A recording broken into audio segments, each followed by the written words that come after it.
Hi, hello, kumusta ka? Guys, dito guys meron na naman tayong bagong sharing guys. Dito ang ating Choco Butternut. Oo.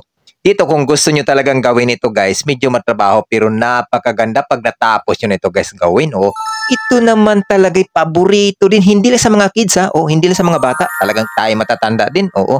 Ngayon guys, ang ating procedure nito ha, sundan yung mabuti, complete ang ating recipe ha. Kailangan sana matapos po ninyo at inyo talagang makuha kasi walang silbi po ang inyong paggagawa kung hindi nyo alam ang procedure nito. Oo, kumpleto ang ating recipe dyan pero ang procedure natin kung hindi nyo yan talaga masundan ay sigurado po hindi nyo makukuha kung ano mga kagandahan nito. Oo. Yes! Dito ha, itong ating Choco Butternut talagang sarili din nating version ano. Tapos, ang kagandahan lang nito, pwedeng-pwede mong pangnegosyo. Lalo na ngayong Kapaskuhan. Oo, Diyos ko, talaga ng mga kung mahilig ka sa ganito, pwede ka nang mag-business ng ganito. Oo. Kailangan pwede na hindi ka magluto. Bumili ka na lang ng halimbawa mangyayari na chocolate moist. Gawin mo na lang or kaya fudgy bar. Diskartehan mo na lang guys. Oo. Kasi kompleto naman itong ating procedure. Ayan ha. Kasama na dyan sa aking cacao powder, ang baking soda, baking powder, at ang ating powder. Ay, okay. Hindi na ako naglalagay ng powder milk yan kasi naghahalo pati ng iba po. Ayan ha. Dapat guys, salain nyo talaga lalo na sa baking powder, baking soda natin at ang ating cocoa powder. Kasi pag hindi, nabubuo yan guys. Medyo mapait. Oo, mamaya mapait ang iyong cake. Mahirap na yon. Di bali mapait-pait na masarap. Isa talagang mapait na masakit sa dila. Oo. Ayan ha, titingnan natin mabuti ha. Oo, tingnan natin mabuti ang ating procedure dyan sa ating chocolate moist. Kasi dyan tayo kukuha. Oo.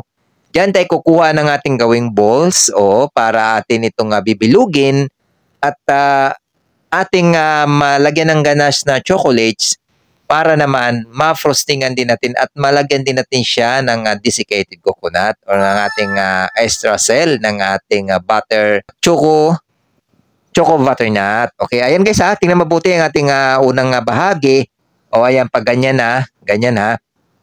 Sigurado na yan, pwede nyo nang ilagay yan sa ating molder. Oo. Ayan lang ha.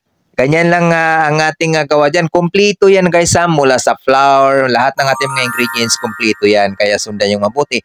At ilista na ninyo or kung gusto nyo, i-share nyo lang para mas madali ninyong makuha. Oo. Ayan ha.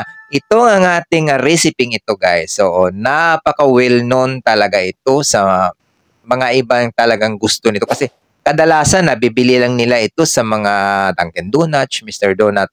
Pero ha, pag kayo nang gumawa, syempre, tudusawan at hindi na kayo, mahal pa naman ito. Kung itong ating version, katamtaman lang. Ayan, ang payo ko niyan guys, pag nahangon nyo na ang inyong chocolate moist, huwag nyo nang hintayin lumamig. Hiwain nyo na, gawin nyo na kaagad para mas magandahan yung pagbilog. Okay? Ganyan lang, napakapino ang ating chocolate moist. Napakaganda. Kahit i-frosting natin yan guys ng whip it or fondant, pwedeng-pwede. Oo. Ngayon, titingnan natin mabuti guys. Ayan, akin ang dinudurog. Ayan, ang ating cacao powder dyan guys. At kailangan ninyo din niyang makuha. Pinakamagandang cacao na inyong gagamitin, ang akin dyan ay gawa ng product ng Unicom. Ayan ang ating GB15. Yan talaga guys, iba talaga. Iba ang lasa talaga. Kaya na pagka nadurog na yan, bibilugin nyo yan. Ayan. Mas maganda naka-gloves tayo ha. Kasi yan direkta na natin yung frosting, icingan or gugulungan natin ang ating ganache at saka sa ating extra cell na desiccated coconut. Pero guys, payo ko dito ha, ang inyong gagamitin, mas maganda pag pino na desiccated coconut. Pino. Pino talaga inyong gagamitin para mas maganda. Sa akin kasi dyan medyo malalaki. Pero in fairness, bumagay bumagay nung naluto na. Bumagay. At talaga namang nagpatikim din tayo dyan guys. Ang ganda ng kanilang feedback.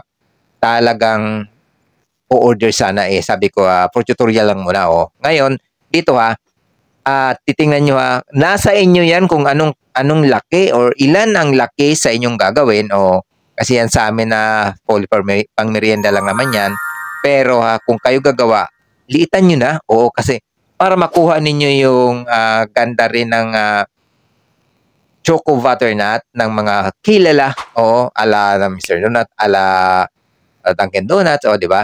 O, dito guys ha, o, dito na gagawa natin ng ganache natin. O, ang ganache natin, cacao powder, all-purpose, desiccated coconut, at saka yung ating powder milk. O, kahit anong klaseng powder milk yan, o. Diyan ha, ang ating ginamit dyan, iba pa, iba. Pero pag iba pang yung ginamit, huwag na kayo maglagay ng powder or milk boy, huwag na kayo maglagay. Ngayon, freeze milk, pwede rin dyan, at saka evap din talaga, kasi yan ang pinakatubig natin dyan. O, ayan ay walang itlog ha, o, walang itlog yan. Kaya hindi basta-basta nasisira ang ating ganache. Oo. Lulutuin nyo lang sandali yan guys ha, lulutuin nyo lang siya sandali, kahit mga 1 minuto or mahigit. At huwag nyong tigilan sa paghalo kasi nangangamoy sunog yan. Oo, nangangamoy sunog. Ito'y luhit lang ha sa ating lutuan. Oo, dyan sa ating lutuan, luhit lang. Kung ano mang inyong gamit or kawali, napakaganda naman din. Oo. Ngayon guys, dito ang ating recipe ito guys. Dito na tayo sa ating streusel, sa ating pangbubod or ang ating panggulungan yan guys. So, payo ko sa inyo dito, ihuli nyo ang sugar ha, ihuli nyo ang sugar, unahin nyo lang ang ating food color at saka yung ating butter or margarine, unahin nyo lang.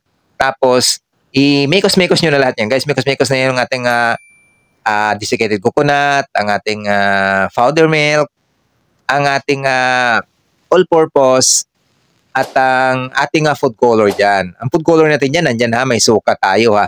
Mekos-mekos lang talagang mabuti para hindi magbubuo. Oo, mekos-mekos lang. Ihuli nyo ng sugar para mas maganda. Okay? O, sana inyo itong masundan talaga guys. Kasi pag hindi nyo masundan ito, mahirap din. Baka sabihin nyo, ba't ang gawa ni Learn Baking hindi namin makukuha? Kasi wala naman talagang unang gawa, mapiperfect, di ba? Kailangan muna talaga magtyaga-tyaga tayo hanggat makuha natin ang gusto nating outcome. O, di ba? O, ayan ha guys ha. Ayan na, nilalagyan na natin. O, nilalagyan na natin. Tikman nyo rin guys ang inyong streusel ng inyong pambubod, yung ating desiccated. Napakasarap din pala niyan. Oo. Napakasarap at paboritong-paborito ng ating mga kids. At hindi lang sa mga dalaga at mga binata pa, paborito. At lalo na din sa mga matatandang mahilig sa ganito. Guys, oo. Talaga namang wala talaga silang iiwasan dito sa pagkagat. Oo. Unang kagat, talagang napakasarap talaga. O, ayan ha. O, ayan, hinahalo ko na sa ating ganache yan ha. O, dahan-dahan na pagmekos-mekos dyan para hindi magkakahiwa-hiwalay yan. O, pangit pag magkahiwa-hiwalay, o, di ba? Kumbaga, hindi na mabubuo. Okay? Ayan ha, titingnan natin mabuti guys ha. Ang lahat ng ating sukat dyan, ay inyo din yung ipapartner dyan sa ating recipe. O, titingnan nyo mabuti ha. At kayo na rin mismong mag-costing yan, lista lahat, pati ang ating labor, ang ating mga iba pang expenses dyan bago kayo magpresyo. Per boxes o per pieces, bahala na kayong magbenta kayo ha. Mas patok ito guys, lalo na pagharap sa school. Oo. Dahil ang ating recipe na yan guys, yan ay hindi kamahalan. O hindi kamahalan talaga yan. Hindi natin masasabi na ipapantay natin dun sa mga mamahaling donuts or mamahaling mga choco butternut. O, ayan, o, diba? O, napakaganda ang loob. O, talagang halos gusto ko pang kumain yan, guys. Pero sa akin, sapat na yung isa-dalawa kasi alam naman natin, medyo iwas muna tayo sa mga choco-choco na yan. Pero guys, talaga namang, napakasarap. Okay, huwag niyong kalimutan i-like ang ating Learn Baking with SNJ Facebook page, ang ating YouTube channel. Maraming salamat guys sa inyong pagtangkilik sa ating baking tutorial recipes. Thank you so much. Happy baking!